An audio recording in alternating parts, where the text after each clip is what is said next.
Why do you downgrade acting as a profession?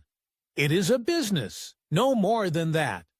Those who pretended it's an art, I think, are misguided.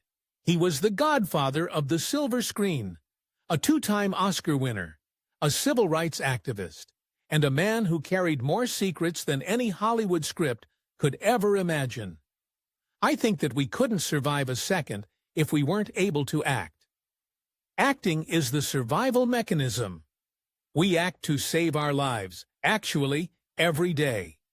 But what if we told you Marlon Brando kept a private list of lovers that included not just some of Hollywood's most iconic women, but its biggest male stars, too? While the public perceived him as a charismatic star, Brando's personal life was one of intense intimacy. Some revelations will stun you. One in particular will challenge your perception of Hollywood's golden era. Why did he keep this list? And why is it only now being exposed? But before the headlines, the lovers, and the whispered rumors, there was a beginning. A version of Brando most people never really talk about. And once you see where it all started, a lot of things begin to make sense. The making of a Hollywood intimate symbol. Before Marlon Brando became the face of brooding charm and raw masculinity in Hollywood, he was just a confused, angry kid trying to survive a home that rarely felt safe. His early years weren't marked by red carpets or cameras, but by yelling behind closed doors, a father who never seemed impressed, and a mother who disappeared into her own world far too often. Brando didn't start life on a golden path. He stumbled into it, scarred but sharp, shaped more by pain than privilege.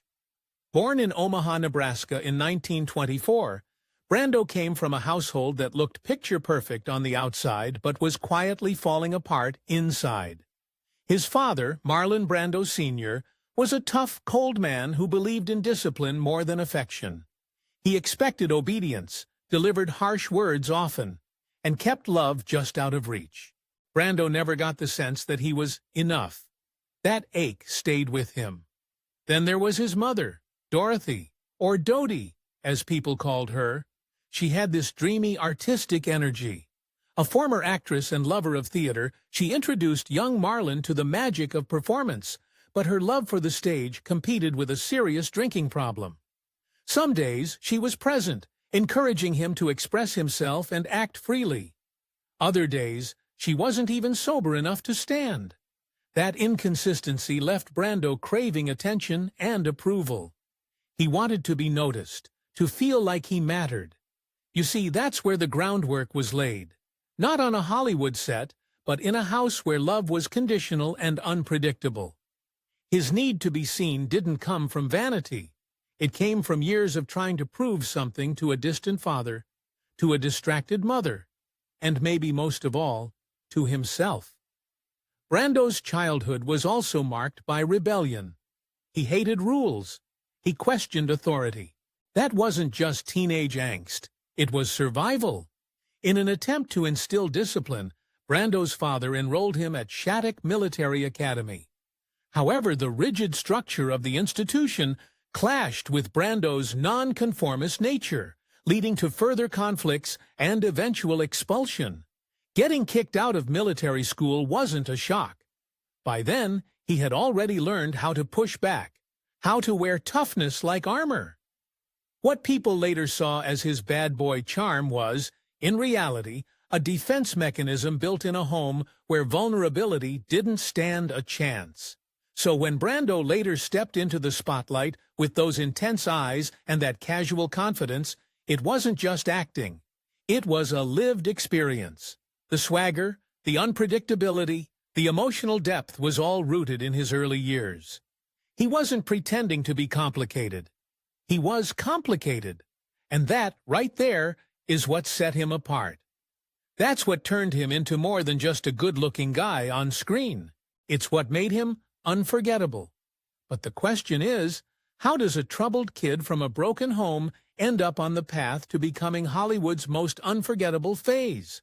Well, it didn't happen all at once, and it sure wasn't planned. Brando's breakthrough, from rejection to reinvention. After leaving Shattuck Military Academy, Brando tried to do what many young men of his generation felt called to do: serve his country.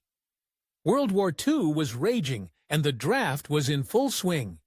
Brando showed up, ready to enlist in the U.S. Army. But during the physical exam, he was turned away. A football injury from his school days had messed up his knee. And just like that, his military journey ended before it even began. No uniform, no deployment, just a rejection letter and an uncertain future. But maybe that rejection was the spark he needed, right? Well, with the door to the Army slammed shut, Brando shifted to another thing. He picked up what little he had and took a chance on a different kind of dream. He left behind the Midwest and made his way to New York City. It wasn't fame he was chasing yet. It was purpose. At Shattuck, he had stumbled onto acting almost by accident, filling in during school plays. But something about acting stuck with him. For the first time, he felt like he had a voice, like he could be seen in a way he never had been before. Once in New York, Brando threw himself into acting full-time. He studied under Stella Adler at the Dramatic Workshop, one of the most respected acting teachers in the country. Adler's method was intense but honest. She didn't want actors pretending. They had to feel it. She taught Brando how to reach into his own life, his own pain, and bring that to the stage. This style of acting, rooted in the teachings of Stanislavski, was miles away from the polished performances Hollywood was used to at the time. And Brando got it. Instinctively, he didn't perform like anyone else. He mumbled. He paused. He twitched. He brought an unpredictable, real energy to the stage, and it rattled people. When he landed the role of Stanley Kowalski in A Streetcar Named Desire on Broadway in 1947, the audience had never seen anything like it. His performance wasn't just powerful, it was magnetic. The rawness, the rage, and the vulnerability all came together in a way that felt like watching a real person unravel on stage. When the film version dropped in 1951 and Brando reprised the role, he wasn't just a star, he was a phenomenon. From there, the rise was fast. Too fast, maybe. Suddenly, Brando was everywhere. He had the looks, the talent, the mystery. Hollywood couldn't get enough of him. He starred in Viva Zapata and Julius Caesar, and then came on the waterfront in 1954. A performance that won him his first Academy Award. By then, Brando wasn't just an actor. He was a symbol, a cultural shift. He'd taken the old, polished Hollywood leading man and flipped the script. But here's the thing. Brando didn't care much for the spotlight. Fame made him uncomfortable. He hated interviews. He disliked the way studios tried to control his image. Being labeled a intimate symbol felt shallow to him. Even annoying, he didn't want to be reduced to a jawline or a bad boy image. Brando wanted substance, challenge, truth. But the industry didn't always work that way, and that's where his struggles began. He pushed back. He turned down roles that others would have fight for. He clashed with directors. He was difficult, yes, but it was because he never wanted to sell out.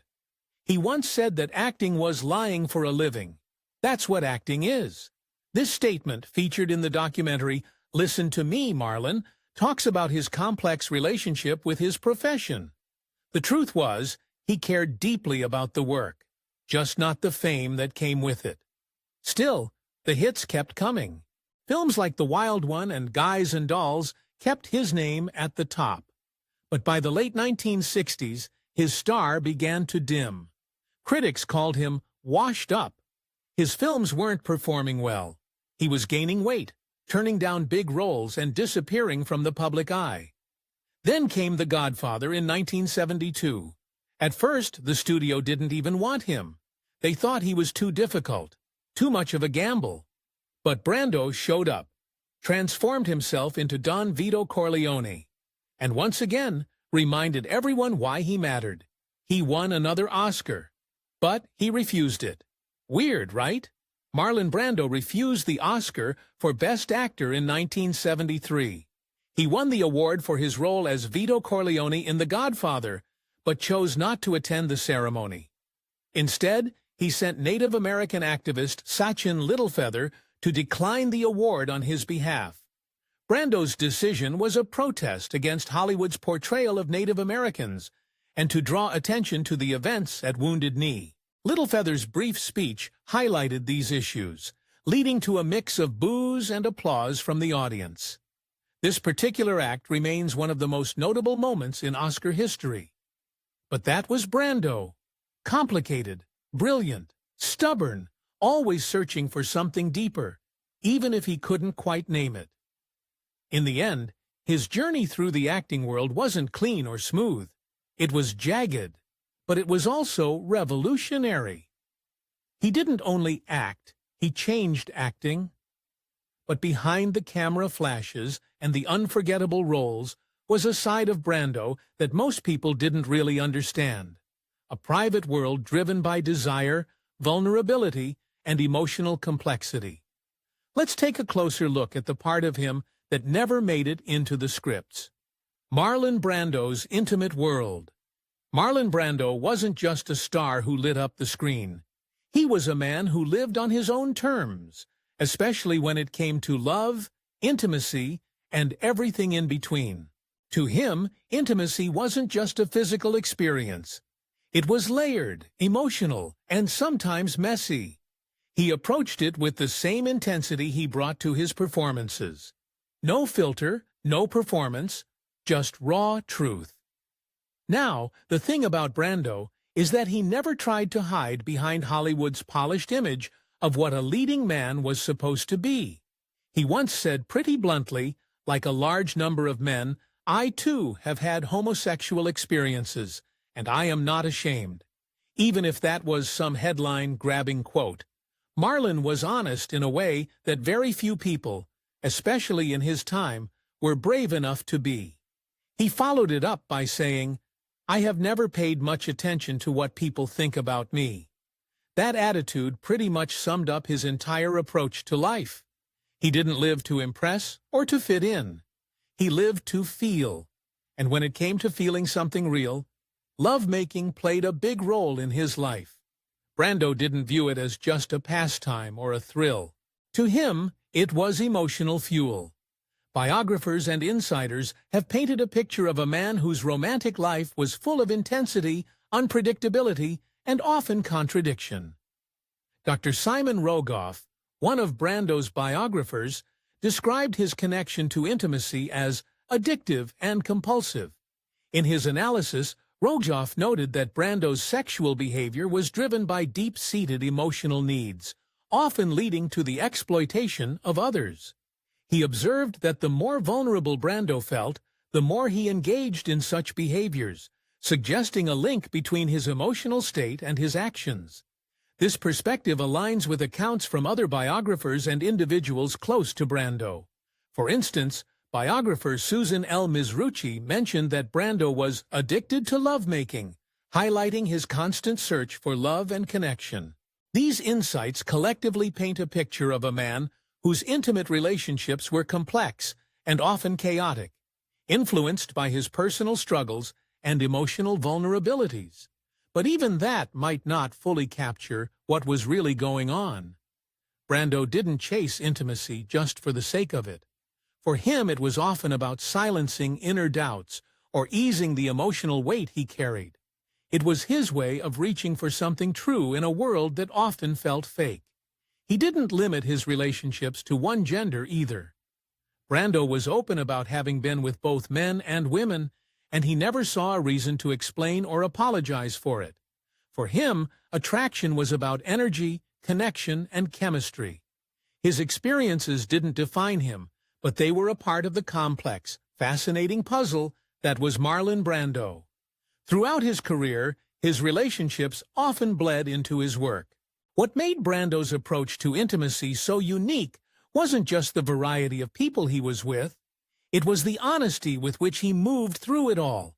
He didn't hide his flaws or play to the crowd. Even in his autobiography, Songs My Mother Taught Me, he opened up about some of these personal moments. He didn't go into every detail, but you could feel the emotional weight behind his stories. There was a quiet acknowledgement that his relationships, as complicated as they were, mattered deeply to him. Brando's views on intercourse and love were also a reflection of how he saw the world. He never bought into the idea of keeping up appearances just to stay in Hollywood's good graces. He wanted real experiences, even if they came with heartbreak. He believed in living fully and expressing himself freely, and that included his sexuality. And while his approach might seem wild or confusing to some, what it really shows is that he was always searching for connection, for peace, for someone who understood him without expecting him to be perfect. That search made his life both beautiful and tragic in different ways. Now that we've stepped inside Brando's world of raw emotion and restless desire, it's time to meet the women who didn't just pass through his life. They left a mark. Some left quietly, others not so much. The women Marlon Brando slept with, a seducer without limits. Marlon Brando's romantic life was as legendary as his acting career. His love life reads like a Hollywood script, one filled with bold romances, secret affairs, heartbreaks, and unforgettable women. Some relationships were beautiful disasters. Others were short-lived flames, but all of them revealed a man who loved deeply, freely, and without apology. Coming up at number 7 is a secret chapter that might surprise you. What really happened between the young writer-to-be and Hollywood's wildest star? 7. Jackie Collins. Before Jackie Collins became a best-selling author, she reportedly had a brief affair with Marlon Brando. At the time, Jackie was a teenager. She was only 15, and Brando was already a rising star in Hollywood. Their alleged relationship has been mentioned in various accounts, though details remain very scarce. Jackie later became known for her novels that often depicted the glamorous and scandalous lives of the rich and famous, perhaps drawing inspiration from her own experiences. Next on our list is a stormy start. Brandy's first marriage. What exactly happened behind closed doors? 6. Anna Kashfi. Anna Kashfi was Brando's first official wife and the start of many personal dramas to come. She was mysterious, exotic, or so everyone thought, and wrapped in controversy from the get-go. She claimed Indian heritage, but some digging later suggested otherwise. Their relationship was quite explosive. They tied the knot in 1957, had a son named Christian, and divorced just 2 years later. But those 2 years were packed with drama, courtroom fights, custody wars, you name it. It wasn't exactly a fairy tale, but it was Brando's life, messy, passionate, and never boring. 5. Movida Castaneda. Brando's second trip down the aisle was with actress Movida Castaneda, who actually starred in Mutiny on the Bounty Back in the 1930s, long before Brando would do his own version. They had 2 children together and seemed solid for a while. But there was a twist. Turns out Movida's previous marriage hadn't been properly dissolved when she married Brando. Shocking, yeah? Still, they stayed together for years, finally divorcing in 1968. She lived a long life, passing away in 2015 at the age of 98. Through it all, Movida remained one of the few women who could say she really knew Brando and lived to tell the tale. 4. Tarita Terapia. This one feels like something out of a romance novel. Brando met Tarita while filming Mutiny on the Bounty in 1962. She was his stunning Polynesian co-star, and he fell hard. They got married, had 2 kids, and even lived in Tahiti for a while. Brando was so enchanted by the island and the culture, he bought an entire atoll and basically never looked back. Tarita was more than just a wife. She represented a turning point, a quieter life, far from the chaos of Hollywood. Their marriage ended in 1972, but Tahiti remained in Brando's heart forever. At number 3, we have someone who slipped under the radar but left a lasting mark on Brando's heart. 3. Jill Banner. Now, Here's a name most people don't know, but to Brando, Jill Banner was unforgettable. She was young, fiery, and full of life. An actress best known for cult horror flicks, she entered Brando's life in the 1970s and stayed until tragedy cut things short. Brando later said Jill was one of the true loves of his life. When she died in a car crash in 1982 at just 35, he was devastated. Unlike his usual whirlwind romances, this one seemed different, softer, more sincere. Banner was the kind of love you don't get twice, and Brando never really got over losing her. 2. Rita Moreno. If we're talking fire, we're talking Rita Moreno. Their relationship was legendary for all the right and wrong reasons. It was intense. It was messy. It was unforgettable. Rita once called Brando the lust of her life. They were on and off for years, and their love story came with every twist imaginable. Jealousy, infidelity, heartbreak, and very deep emotional ties. Brando even pushed Rita to get therapy, something she credits with saving her mental health. Despite the chaos, they really loved each other. They were like fear and gasoline. Beautiful, dangerous, and impossible to ignore. We are down to top 1 of the women that Marlon Brando has had something to do with. Let's look at what might have been one of Hollywood's most tantalizing mysteries. 1. Marilyn Monroe. You knew this one was coming, right? Marlon Brando and Marilyn Monroe. 2 of the biggest stars in history wrapped in mystery, seduction, and what-ifs. Their fling was never officially confirmed, but Brando said Monroe called him the night before she died. Marilyn Monroe reaching out to Brando in her final hours. What does that tell you about their bond? Maybe they were lovers. Maybe they were kindred spirits. Maybe they were both broken in ways no one else could understand. Whatever the truth is, their connection still sends chills down spines and keeps Hollywood buzzing to this day. Brando's relationships were as complex and multifaceted as the characters he portrayed on screen. His affairs with these women reflect a life lived with passion, intensity, and a relentless pursuit of connection. And just when you think you've heard it all, there's a quieter chapter in Brando's life, one that rarely made the tabloids, but says more about the man than most ever realized. The men in Brando's life, a seducer without limits. To be honest, Marlon Brando's romantic life was as complex and multifaceted as his acting career. And while we've already talked about the women in his life, let's not pretend his list of male lovers wasn't just as jaw-dropping. Let's explore some of the notable men who were part of Brando's life. 4. James Dean, a relationship wrapped in mystery. When you put 2 legends like James Dean and Marlon Brando in the same story, things are bound to get interesting. Dean, the rebel with a camera-ready pout, was completely taken by Brando. And who wouldn't be? Brando was already a force in Hollywood, while Dean was still trying to find his place. Now, this is where it gets a bit wild. Some say Dean followed Brando around, like a lost puppy, copying his style, chasing his approval, maybe even wanting more than just a friendship. Brando? He wasn't exactly soft about it. He once brushed Dean off, saying, "No, Dean was never a friend of mine." That was a bit weird, right?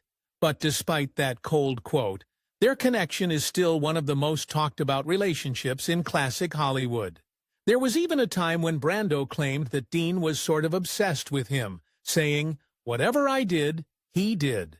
Some insiders say their bond was complicated, part mentorship, part obsession, and possibly something more.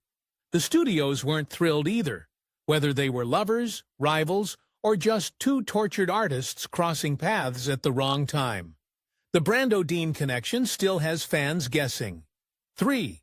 Wally Cox, the best friend who might have been more. You probably wouldn't expect Marlon Brando's closest bond to be with a soft-spoken comedian named Wally Cox. But that's the beauty of Brando. He never did what anyone expected. Brando and Cox met when they were young and stayed tight for decades. They were opposites in almost every way. Cox was nerdy and mild-mannered. Brando was fiery and unpredictable. But they balanced each other out. Think yin and yang, but in vintage Hollywood. Brando loved Cox deeply. He once said if Wally had been a woman, he would have married him. After Cox passed away in 1973, Brando kept his ashes in his bedroom for years. That's not just friendship. That's a soul-level connection. Now, a lot of people have wondered if there was more going on behind the scenes. Was it romantic? Was it physical? Honestly, no one knows for sure. Brando never said, and Cox was a private guy. But maybe it doesn't matter. What they had went beyond labels. It was intimate, powerful, and real. In a world full of fake smiles and scripted friendships, theirs stood out as something rare. Whether or not they crossed the line from friends to something more, Wally Cox held a permanent place in Brando's heart. 2. James Baldwin, more than just friends, but not lovers. When Brando met James Baldwin, it wasn't just a meeting of minds. It was a meeting of purpose. Baldwin was one of the greatest writers of his time. Brando was one of the greatest actors. But beyond the fame, both men had something bigger in common. A deep passion for justice, truth, and shaking up the system. Their friendship wasn't built on Hollywood gossip or late-night parties. It was built on respect. They stood side by side in the civil rights movement, speaking out when it wasn't popular, showing up when others stayed silent. However, some have tried to twist their bond into something romantic. And sure, Baldwin was openly gay, and Brando was famously fluid in his attractions. But all signs point to something even more meaningful than romance. An emotional, intellectual connection that ran deeper than most people could ever understand. They talked about art, politics, pain, and purpose. They pushed each other to think harder and dig deeper. They showed the world that two men could be really close without needing to define it. In a way, Baldwin and Brando proved that love doesn't always fit into neat little categories. Sometimes, it's just about being seen and understood by someone who gets the fight you're in. 1. Richard Pryor, the truth that rocked Hollywood. Now, let's talk about the name that truly sent shockwaves through Hollywood. Richard Pryor. Yes, the sharp-tongued, no-filter comedy legend. And believe it or not, according to some very credible sources, Pryor and Brando were a thing. It all came out in 2018 when music legend Quincy Jones casually dropped a bombshell in an interview saying Brando had slept with Richard Pryor, along with a few other famous men. At first, people didn't know what to think. Then came the confirmation from Pryor's own widow, Jennifer Lee. She said Richard was open about his bisexuality and had even written about it in his diaries. And just like that, the world saw Brando and Pryor in a whole new light. Their fling, or do we say relationship, didn't last long. But it mattered. It pulled back the curtain on a side of Hollywood that had always existed but never been talked about. It showed that behind all the glitz and big-screen personas, these were real people living real lives, messy, complicated, and sometimes way ahead of their time. Brando's connections with men were real, and some were complicated. And they were part of what made him Brando. He lived boldly, loved deeply, and never apologized for being who he was. And honestly, that was part of what made him unforgettable. However, as the spotlight faded, the world moved on. Time has a way of peeling back even the strongest masks. And in Brando's case, the final reveal was quietly devastating.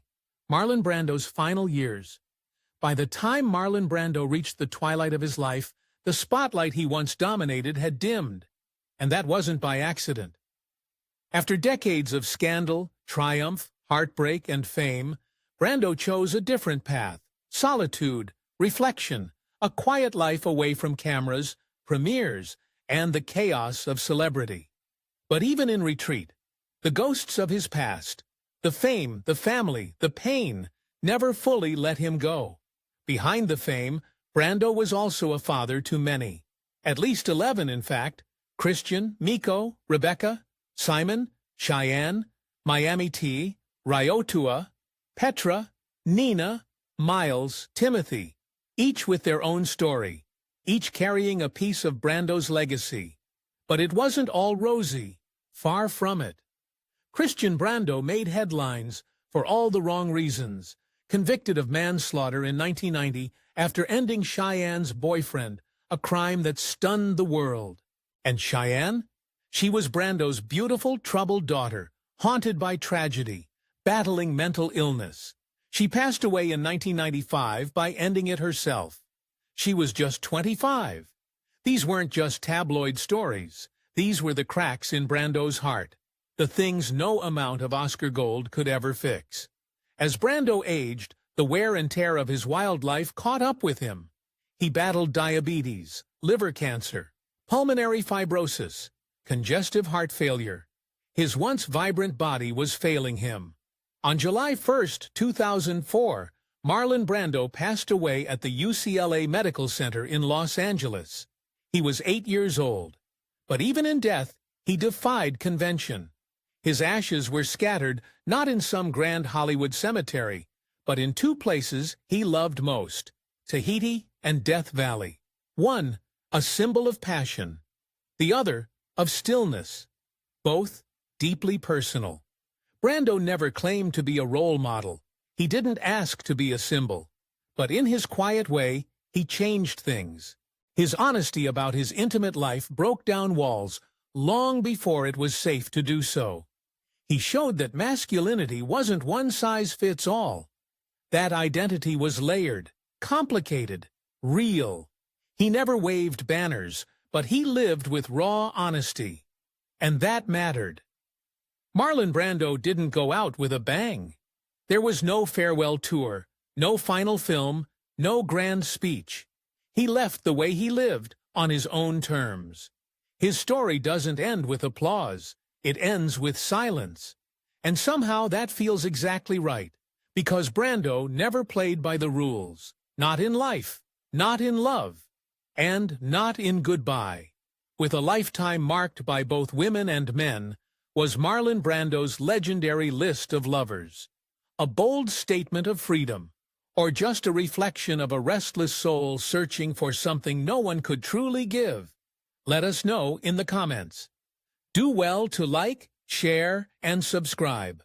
For more content like this, click on the next video on your screen.